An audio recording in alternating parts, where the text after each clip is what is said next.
오늘 우리에게 주신 하나님의 말씀은 고린도전서 15장 1절에서 11절 말씀입니다.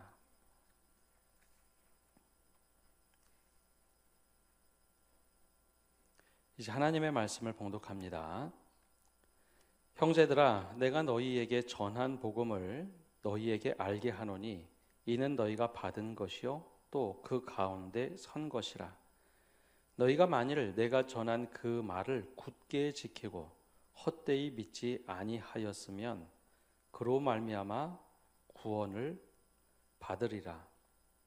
내가 받은 것을 먼저 너희에게 전하였노니 이는 성경대로 그리스도께서 우리 죄를 위하여 죽으시고 장사 지낸 바 되셨다가 성경대로 사흘 만에 다시 살아나사 게바에게 보이시고 후에 12 제자에게와 그 후에 500여 형제에게 일시에 보이셨나니 그 중에 지금까지 대다수는 살아있고 어떤 사람은 잠들었으며 그 후에 야고보에게 보이셨으며 그 후에 모든 사도에게와 맨 나중에 만삭되지 못하여 난 자 같은 내게도 보이셨느니라.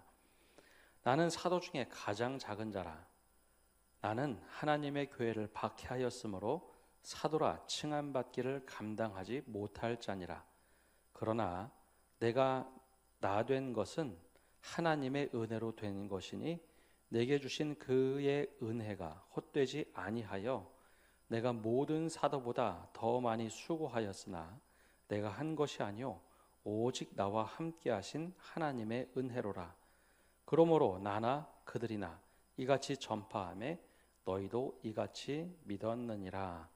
아멘. 오늘은 대림절 네 번째 주일입니다. 은혜에 사로잡힌 사람 바울에 대하여 함께 말씀의 은혜를 나누고, 또한 네 번째 대림절 네 번째 주일은 임마누엘의 소망을 갖고 사는 절기이기도 합니다. 그래서 이 임마누엘, 지금 오늘 나와 함께 하시는 하나님을 어떻게 우리가 믿고 살 것인가 함께 의대를 나눕니다. 우리 다시 한번 옆에 분들과 인사를 나눌까요? 요즘에 잘 못하고 있는데 메리 크리스마스 인사하겠습니다. 예. 메리 크리스마스 우리 인사했는데 언제부터 우리가 이 인사를 했을까요? 이 영어로 되어 있는 이 인사말은 아주 오래전에 시작된 인사말이 아닙니다. 이 말이 대중적으로 퍼지게 된 것은 약 200년이 채 되지 않습니다. 영국의 찰스 디킨스라는 분이 소설 크리스마스 캐럴이라는 소설을 썼는데 이것이 일대 히트를 쳤습니다. 그래서 이 마지막 부분의 문구 중에 메리 크리스마스 하고 인사하는 장면 때문에 사람들이 즐거운 성탄절이다라는 이야기를 또 인사를 하기 시작했죠. 이 소설 크리스마스 캐럴, 그러면 낯선 이야기처럼 들리죠? 이 소설의 주된 이야기는 우리가 잘 알고 있는 스크루지 영감 이야기입니다. 이 소설의 날짜에 대한 배경은 크리스마스 이브 날 스크루지 영감이 꿈을 꿨다고 해야 될까요? 환상을 보면서 회심했던 이야기를 담고 있습니다. 근데 이 소설이 나오게 된 배경이 있는데요. 당시 영국 1800년대 중반쯤에는 사람들의 신앙관이 이랬습니다. 주일에는 교회를 가지만 일상에서는 그냥 삶 자체가 굉장히 엉망이었죠. 가난한 사람들이 죄인처럼 취급받던 시대였고 산업혁명이 막 일어나기 전의 시대였습니다. 그러다 보니 사회적 냉소주의가 아주 팽배해 있었죠. 영국은 기독교 국가를 표방하기에 대부분이 다 크리스찬들입니다. 근데 주일에 예배는 드리나 일상의 삶에서는 너무 표독하게 살아가는 사람들이 대부분이었습니다. 그 대표적인 인물로 설정된 것이 스크루지 영감입니다. 그는 가난한 자를 굉장히 혐오했고 막말을 내뱉고 은혜를 모르는 사람으로 등장하죠. 성탄절 이브 전날 말리라는 유령이 찾아오죠. 7년 전에 죽은 동업자입니다. 그러면서 그 사람이 너 그래도 아직 기회는 있어. 아주 표독하게 살아가는데 아직 그래도 회심할 기회는 있다라는 이야기를 듣고 세 정령이 그를 찾아옵니다. 첫 번째는 과거로 데려가고 두 번째 정령은 현재로, 마지막 정령은 미래로 데려가죠. 첫 번째 과거로 데려갔을 때 큰 충격을 받습니다. 돈을 벌기 위해서 사랑을 포기했던 자신의 모습을 너무 적나라하게 확 보여주는 겁니다. 맞아, 내가 그렇게 살았구나. 두 번째 현재로 데려갔는데 조카에게 그렇게 고집스럽게 하고 돈 하나도 빌려주지 않고 구박하는 그 조카가 기도를 하는데 자신을 위해서 기도하는 장면을 봅니다. 내가 이런 존재구나. 마지막 장면은 미래로 데려갔는데 자신의 무덤을 보게 되는데 어느 누구도 돌봐주지 않는 쓸쓸한 무덤입니다. 사람들에게 밟히는 그런 무덤이죠. 그것을 다 보고 난 후에 잠에서 깼습니다. 큰 충격을 받았던 스크루지 영감이 환한 얼굴로 내가 이렇게 살면 안 되겠구나. 밖에 나가서 큰 소리로 외치죠. 메리 크리스마스. 그래서 사람들은 그 장면을 떠올리면서 메리 크리스마스, 즐거운 성탄절이다 라고 인사를 하기 시작을 했습니다. 근데 여기에는 담겨있는 뜻이 있죠. 여러 가지 의미를 담아냈지만 메리 크리스마스는 날짜에 대한 인사가 아니라 내가 새롭게 살겠다고 다짐한 사람들이 하는 원래 인사입니다. 스크루지가 그랬거든요. 오늘 우리가 예배를 드리면서 과거의 성탄을 추억하는 사람들이 아니라 오늘 임마누엘의 주님이 나와 함께하는가, 그게 진정한 크리스마스 절기를 보내는 우리의 모습이 되어야 합니다. 그 모습을 잘 보여준 사람이 은혜로 사는 사람, 바로 바울입니다. 그는 어떻게 변했을까? 철저한 종교인으로 살았던 사람이 바울이죠. 율법을 지키고 율법대로 행하지 않는 사람들은 사람 취급하지 않았습니다. 더 무서운 것은 여러분, 신앙심보다는 종교심이 정말 강한 사람은 율법에 의해서 사람을 죽여도 그걸 죄로 여기지 않습니다. 바울이 그랬죠. 바울뿐만 아니라 현대에도 신앙이 왜곡이 되면 전쟁을 해도 괜찮다고 생각하는 사람들이 왜곡된 신앙을 가지고 있는 근본주의자들입니다. 그거는 어떤 종교에도 다 동일합니다. 이슬람 근본주의자들도 그렇고, 기독교는 예외일까요? 기독교 근본주의자들도 그렇게 생각을 합니다. 유대인 근본주의자였던 바울은 스데반 죽는 자리에서 돌을 들어 던지면서도 배시시 웃던 그런 사람이었죠. 근데 그가 하나님 앞에서 복음을 듣고 나서, 예수님을 만나고 나서 그것이 얼마나 큰 죄인지 깨닫고 회심을 합니다. 복음 자체이신 예수님을 만나면서 회심을 하죠. 그리고 나서 그가 고백하는 것이 있습니다. 무엇을 고백하느냐? 3절에 이렇게 말을 합니다. 내가 받은 것을 먼저 너희에게 전하였노니 이는 성경대로 그리스도께서 우리 죄를 위하여 죽으시고 장사 지낸 바 되셨다가 성경대로 사흘 만에 다시 살아나사. 자기가 만난 예수 그리스도가 나를 위해서 죽으셨다. 그래서 이 땅에 오셨던 주님을 내가 믿게 됐다라는 겁니다. 왜 이런 말을 사도 바울이 하고 있을까? 이 복음을 전하며 다니는 사도 바울이 이런 말을 하는 배경이 있습니다. 이 복음을 들었던 사람들에게 무엇을 강조하느냐? 은혜를 붙잡고 사는 사람들의 특징, 첫 번째는 지금 복음 위에 서 있어야 한다라는 겁니다. 한번 따라해 볼까요? 은혜를 붙잡고 사는 사람은 지금 복음 위에 서 있는 사람입니다. 사도 바울이 이렇게 이야기하게 된 배경이 있습니다. 1절과 2절에 보면 이런 말씀을 하고 있습니다. 우리 함께 읽어보겠습니다. 형제들아, 내가 너희에게 전한 복음을 너희에게 알게 하노니 이는 너희가 받은 것이요 또 그 가운데 선 것이라. 너희가 만일 내가 전한 그 말을 굳게 지키고 헛되이 믿지 아니하였으면 그로 말미암아 구원을 받으리라. 아멘. 바울이 지금 가장 강조하는 것이 있는데요. 지금 내가 어디에 서 있는가를 질문하고 있습니다. 나는 지금 복음 위에, 즉 말씀 위에 서 있는 사람인가? 은혜 안에 머물러 있는 사람인가? 아니면 내 생각, 내가 만들어낸 전통, 내 사상 위에 서 있는가? 그걸 물어보고 있습니다. 이 이야기를 하고 있는 이유가 있죠. 사도 바울이 고린도 지역에 들어가서 복음을 전했을 때 많은 사람들이 복음을 듣고 고린도 교회를 이루기 시작했습니다. 처음에는 너무나 기쁜 마음으로 그래 우리가 은혜를 받았다. 그런데 교회가 시작된 지 얼마 지나지 않아서 사도 바울은 떠났고요. 그곳에 남아있는 사람들이 들었던 복음을 가지고 그걸 묵상하며 복음 위에 서 있어야 되는데 조금 지났더니 분파가 생기기 시작했습니다.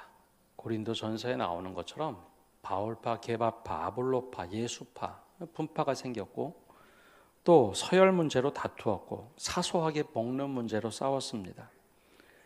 내가 가지고 있는 성령의 은사가 더 뛰어나다. 그러니 내가 더 교회에서 높다라는 질서의 문제까지 다루다 보니 교회의 질서가 무너지고 교회가 교회답지 않게 변해버렸습니다. 여러분 이렇게 교회가 막 갈등을 일으키다 보니 결국 화살이 바울에게도 날아갔습니다. 당신이 잘못 가르쳤다는 거죠. 그래서 이 소식을 들었던 바울이 고린도께 편지를 보내면서 이 모든 내용을 잘 다 다룹니다. 이런 믿음을 가지고 살아야 된다 쭉 다루다가 마지막에 오늘 이 말씀을 하고 있습니다. 무슨 얘기냐? 내가 여러분들에게 복음을 전했고 여러분들이 복음을 듣고 성도들이 되었습니다. 예수 그리스도를 믿었습니다. 근데 그게 왜 과거의 일로 취급합니까?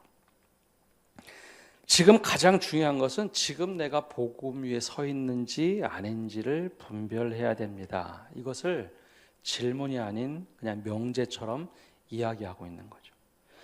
처음에 복음을 들었을 때는 은혜 받았다고 열심히 신앙생활을 하면서 열심을 냈던 사람들이 어느 순간에 지나고 보니까 음식 문제 가지고 싸우고 내가 더 높다고 싸우고 은사 가지고 싸우고 내가 직분이 더 높다는 거 가지고 싸우는 모습을 막 일으킬 때 마지막 편지 마무리하면서 근데 여러분 지금 복음 위에 서 있는 거 맞습니까? 하는 질문을 담고 이 이야기를 하고 있다는 겁니다. 처음에 내가 복음을 전할 때 그 과거의 일인데 과거는 온데간데 사라지고 지금 과연 여러분들이 복음 위에 서 있다고 말할 수 있습니까? 라는 이야기입니다. 복음 위에 서 있어야 되는데 말씀 위에 서 있어야 되는데 지금 여러분의 모습은 여러분의 생각 속에 서 있고 여러분의 뜻 위에 서 있고 다른 것 위에 서 있습니다. 라는 이야기입니다. 처음에 복음을 전할 때는 내가 그 받은 복음은 예수 그리스도가 나를 위해서 십자가에 죽은 복음 그리고 나를 이 죄인을 변화시키려고 하는 그 은혜의 복음이었는데 여러분은 지금 어디에 서 있습니까? 그래서 그런 얘기를 하는 겁니다. 내가 전한 그 말을 굳게 지키고 헛되이 믿지 아니하였으면 그로 말미암아 구원을 얻을 텐데 구원을 받으리라. 그 말은 과거에 들었던 복음을 다 잃어버리고 여러분들이 복음에 서 있지 않는다면 다 헛거다라는 거죠. 여러분 성탄절은 우리가 이 땅에 오셨던 주님을 기억하고 다시 오실 주님을 대망하는 소망의 절기입니다. 근데 이 소망의 절기가 메리 크리스마스가 되려면 즐거운 성탄절이 되려면 지금 내가 복음 위에 제대로 서 있어서 헛되이 믿지 아니하는 모습이 있어야 하는 겁니다. 과거에 들었기 때문에 과거에 열심히 했기 때문에 오늘 나는 대충 살아도 된다. 과거에 열심히 헌신을 했기 때문에 오늘의 나는 이렇게 살아도 된다. 그거는 믿음이 아니라는 거죠. 여러분 신앙이 흔들리는 이유는 우리가 복음 위에 제대로 서 있지 않고 내 생각 위에 서 있기 때문입니다. 복음의 말씀 위에 서야 하는데 직분 위에, 봉사 위에, 감정 위에, 열심 위에 서 있으면 어느 순간에 무너지거든요. 말씀이라는 복음 위에 내가 그 자리에 서 있어야지 신앙이 됩니다. 그런데 우리는 그걸 과거 취급합니다. 그리고 지금 내가 서 있는 곳은 복음은 싹 치우고 내가 원하는 곳에 세우는 신앙생활을 하죠. 그러면 흔들리게 돼 있습니다. 그런데 안타까운 것은 오늘은 내일의 과거입니다. 좀 어려운 표현이지만 오늘은 내일이 바라보는 과거입니다. 오늘 내가 그렇게 복음에 서 있지 않는다면 복음을 헛되이 만드는 것, 즉 구원이라는 것은 담지될 수 없는 것이죠. 근데 우리는 예수 한 번 믿으면 구원받는다고 이야기를 교리적으로만 합니다. 근데 성경 곳곳에 나와 있는 말씀은 오늘 내가 복음 위에 서 있는가, 오늘 지금 내가 지금 복음에 서 있는가를 물어보고 있습니다. 과거에 열심히 헌신하셨다고요? 오늘 헌신하지 않았다면, 과거에 내가 열심히 말씀에 서려고 노력했다면, 근데 오늘 내가 서 있지 않다면 내일의 구원은 없는 겁니다. 그러니 메리 크리스마스가 되는 것, 그것은 내가 지금 복음 위에 서 있는가, 내 생각에 서 있는가, 그것이 가장 중요한 것입니다. 두 번째로 은혜를 붙잡고 사는 사람의 특징은 과거를 인정하고 살아가는 사람입니다. 이야기를 쭉 하던 바울이 갑자기 과거 이야기를 꺼냅니다. 9절에 이렇게 이야기를 하죠. 우리 9절 말씀 함께 읽어보겠습니다. 나는 사도 중에 가장 작은 자라. 나는 하나님의 교회를 박해하였으므로 사도라 칭함받기를 감당하지 못할 자니라. 아멘. 여러분 사람들이 인정한 사도 중에 사도가 바울입니다. 물론 12사도 외에 들어가는 사도 바울이어서 도전도 받았지만 그래도 사도 그러면 사도 바울을 떠올리죠. 가장 높은 자리에 올라 있던 사람들은 자신의 과거를 이야기하지 않습니다.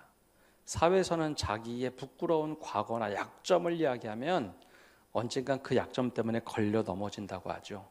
근데 바울은 정반대입니다. 가장 높은, 그나마 괜찮은 사도로 인정을 받을 때 바울은 자기의 부끄러운 과거를 자주 얘기합니다.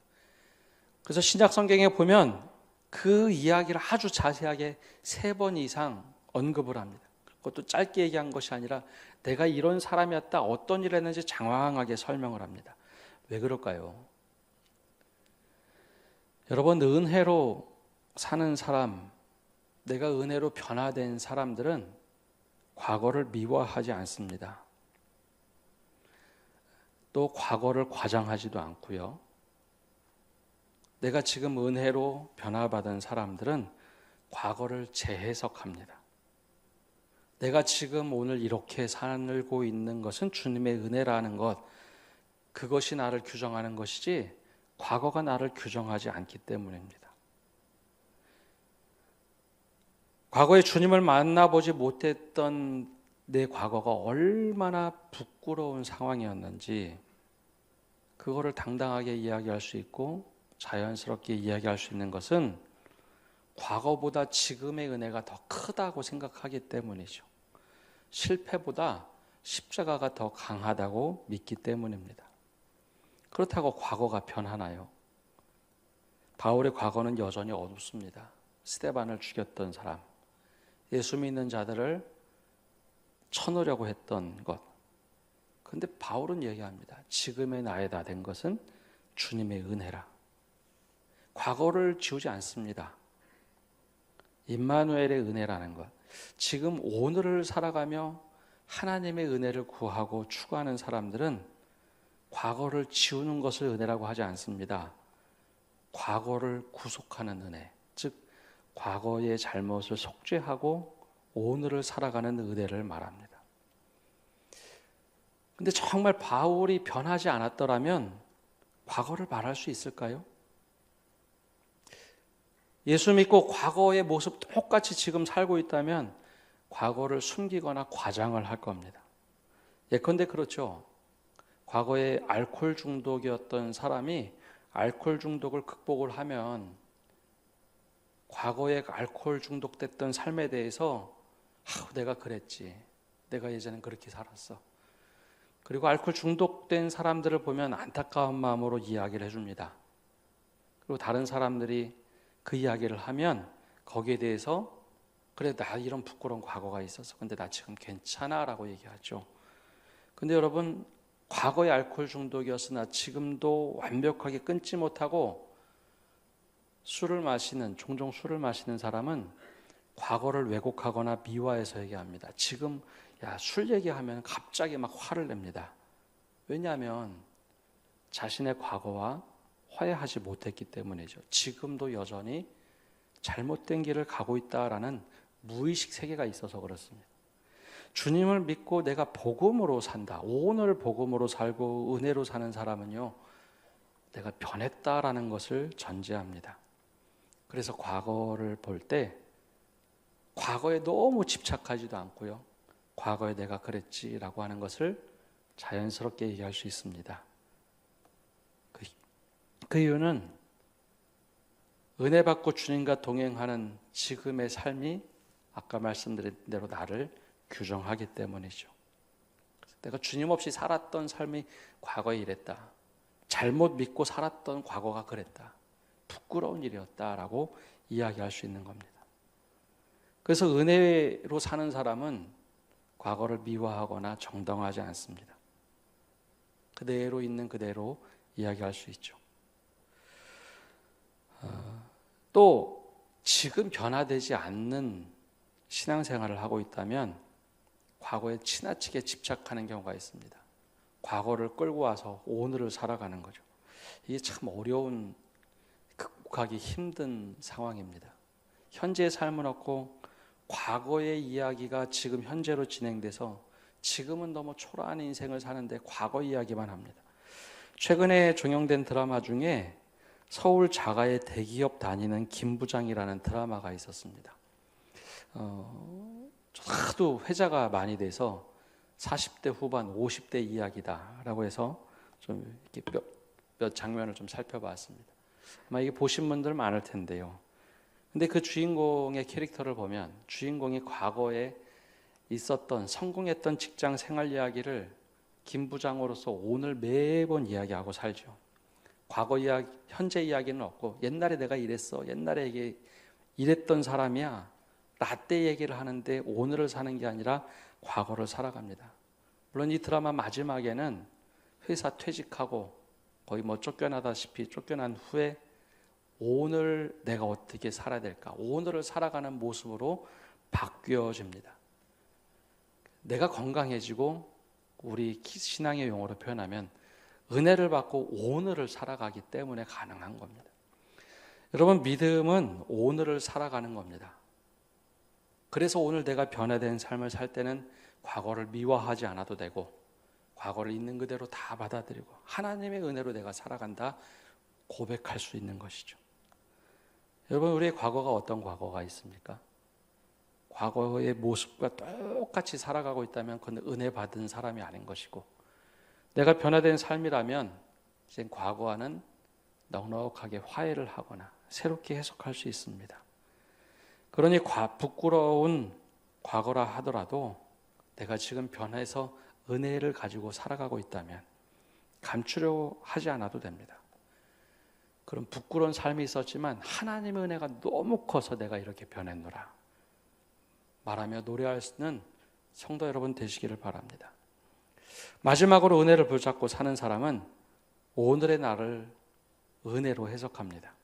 우리 10절 말씀 우리 함께 읽어보겠습니다. 10절입니다. 그러나 내가 나 된 것은 하나님의 은혜로 된 것이니 내게 주신 그의 은혜가 헛되지 아니하며 내가 모든 사도보다 더 많이 수고하였으나 내가 한 것이 아니요 오직 나와 함께 하신 하나님의 은혜로라. 아멘. 이 말은 겸손하고자 하는 말이 아닙니다. 자기 부정하겠다 하는 말도 아닙니다. 지금 내 정체성은 하나님의 은혜로 살아가는 사람이다라는 이야기를 하고 있는 겁니다. 사회와 교회가 분명히 차이가 있는데요. 사회의 모습을 교회로 고스란히 가져오면 이 말씀은 참 어리석은 말씀처럼 보여집니다. 내가 열심히 노력해서 이런 사람이 됐고 내가 더 많이 수고하였으니까 내가 이런 일도 할 수 있었지. 나는 원래 이런 사람이야. 이거는 사회에서 세상에서 하는 것을 고스란히 신앙의 용어로 표현했을 뿐입니다. 근데 사도 바울은 전혀 다르게 얘기하죠. 신앙의 용어를 가지고 사회에서 살면 사람들이 어리석게 생각하지만 근데 그렇게 살아낼 수 있다는 것을 사도 바울은 보여줍니다.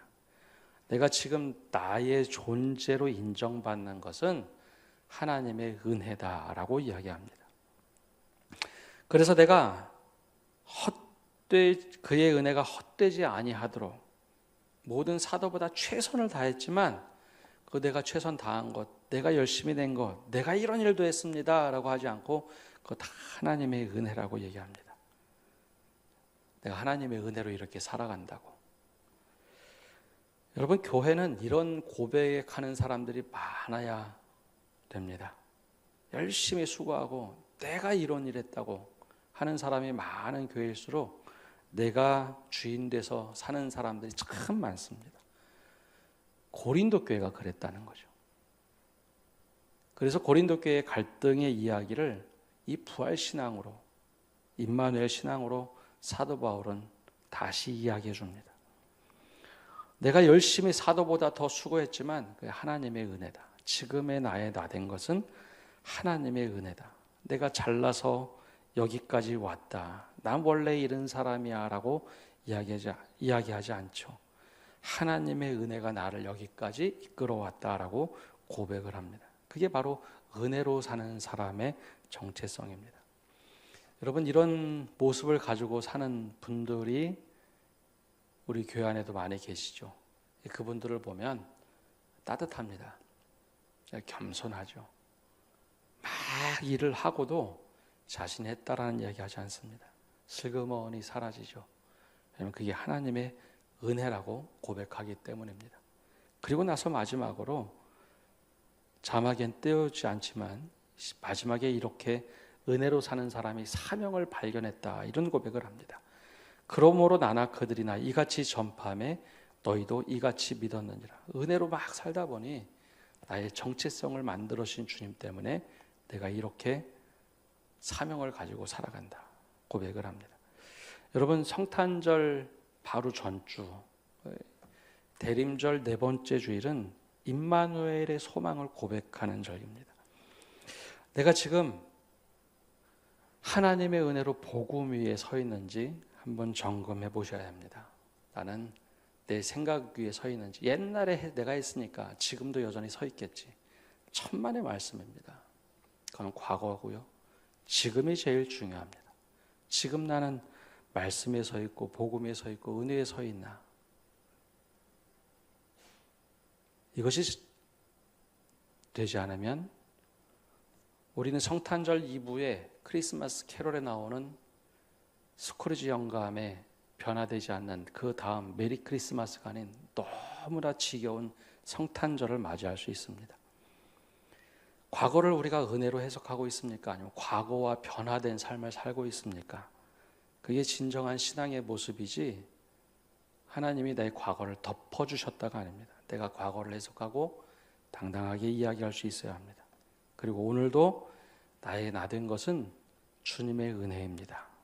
이 고백을 하며 살아가시는 성도 여러분 되시기를 바랍니다. 우리 다 함께 일어나셔서 찬양하고 기도하겠습니다.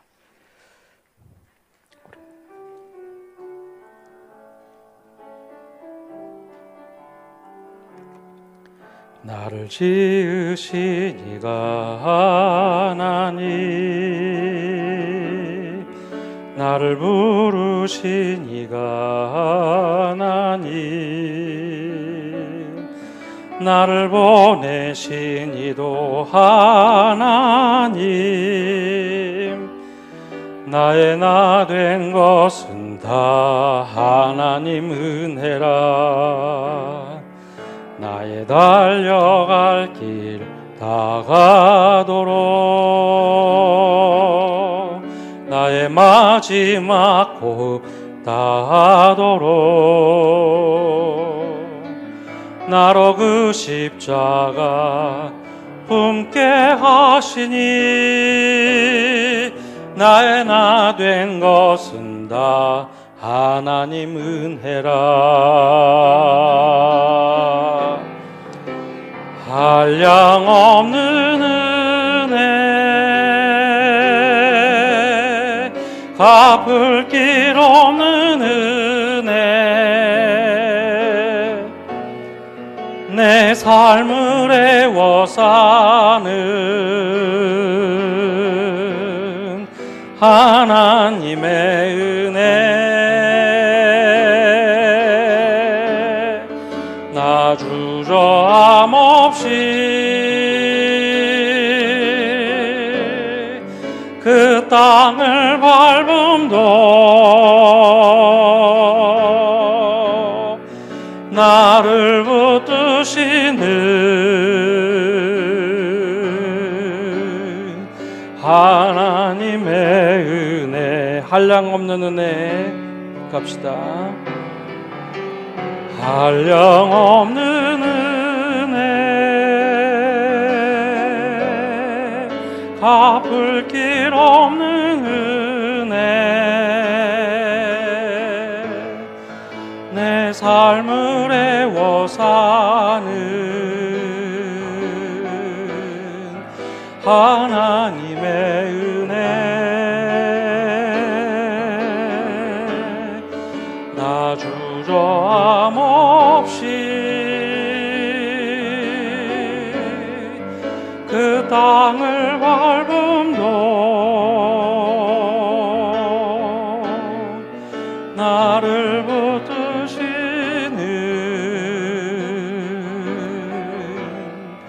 하나님의 은혜. 우리 삶을 주님 앞에 내어놓으며 기도합시다. 지금 내가 하나님 복음 위에 서 있는지 우리 자신을 들여다보며 기도하며 나갑시다. 예전엔 내가 잘했는데, 예전엔 말씀 잘 들었는데, 예전엔 헌신 잘했는데, 그 과거에 내가 아닌 지금 하나님 내가 말씀에 서 있고 은혜에 서 있는지 우리 기도합시다.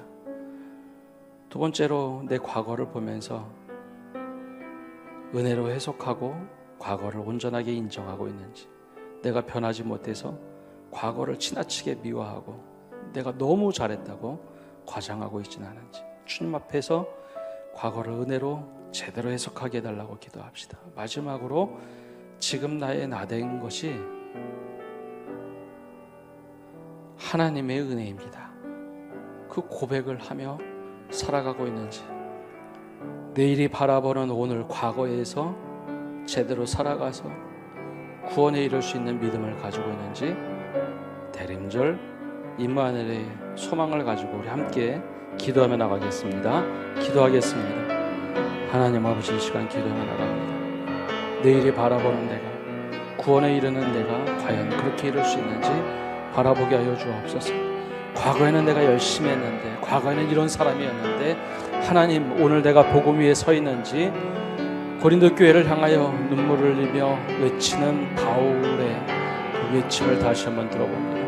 내가 복음 위에 서 있는지, 은혜 위에 서 있는지, 그때를 기억하고 추억하고 있는 사람은 아닌지, 내가 전혀 딴 사람이 돼서 내 토대 위에 서 있는지 다시 한번 돌아보게 하여 주시옵소서. 그리고 하나님, 과거를 너무 지나치게 미워하거나 하나님 절망하고 있는지는 않은지, 내가 지금 변화된 삶을 은혜로 살고 있는지 곧 돌아보게 하여 주옵소서. 그래요, 내 헛된 과거가 하나님의 은혜로 해석되게 하여 주시고, 하나님 오늘을 살아가는 저희가 되게 하시고, 지금 나의 나 된 것은 주님의 은혜라고 고백하며 살아가는 저희가 되게 하여 주시옵소서. 은혜 주시옵소서.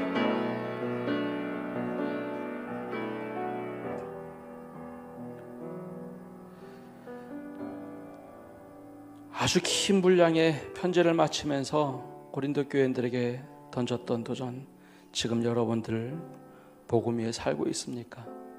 우리의 기도 제목으로 삼고 지금 내가 어떻게 살아가고 있는지 주님 앞에서 우리 자신을 들여다보게 하여 주옵소서. 여러분들 복음 위에 서 있습니까? 여러분들 그 은혜 위에 서 있습니까? 무엇에 서 있습니까? 하는 질문에 답하는 저희들 되게 하여 주옵소서. 더 나아가서 과거를 지나치게 미워하고 있지는 않은지, 과거를 지나치게 부정하고 있지는 않은지, 지금 내가 변화되고 은혜 받은 삶이라면 과거를 온전하게 인정하고, 그랬던 내가 이렇게 은혜로 살고 있다고, 더 큰 은혜로 살고 있다고 오늘과 과거를 해석할 수 있는 믿음을 허락하여 주옵소서. 더 나아가서 지금 나의 나 된 것은, 지금 내가 살아가고 말하고 행동하고 이렇게 누리며 살아가는 것은 전적인 하나님의 은혜입니다. 하나님의 은혜가 헛되지 않도록, 싸구려 은혜가 되지 않도록 오늘 주님의 은혜로 고백하며 살아가게 하여 주옵소서. 헌신을 하여도 주님의 은혜다라고 고백할 수 있는 저희 되게 하여 주옵소서. 이 성탄의 계절, 이 복음을 들고 세상을 향하여 나갑니다. 주님이 우리 앞에 계셔서 바른 길 보여주시고, 우리 곁에 계셔서 팔로 껴안아 지켜주시고, 우리 뒤에 계셔서 못된 사람들의 흉계에서 보존해 주시고, 우리 아래 계셔서 떨어지면 받아주시고 덫에서 끄집어내어 주옵소서. 우리 안에 계셔서 슬퍼할 때 위로해 주시고, 우리 둘레 계셔서 남들이 덮칠 때 막아주시고, 우리 위에 계셔서 우리에게 복 내려 주옵소서. 이제는 예수 그리스도의 은혜와 아버지 하나님의 크신 사랑과 성령님의 교통하심과 위로하심이 오늘 예배를 드리는 모든 성도들 위해, 온라인으로 예배에 참여하는 모든 권속들 위해, 그리고 온 세계 위에와 선교지 위에 이제로부터 영원까지 함께 하시기를 간절히 축원하옵나이다. 아멘.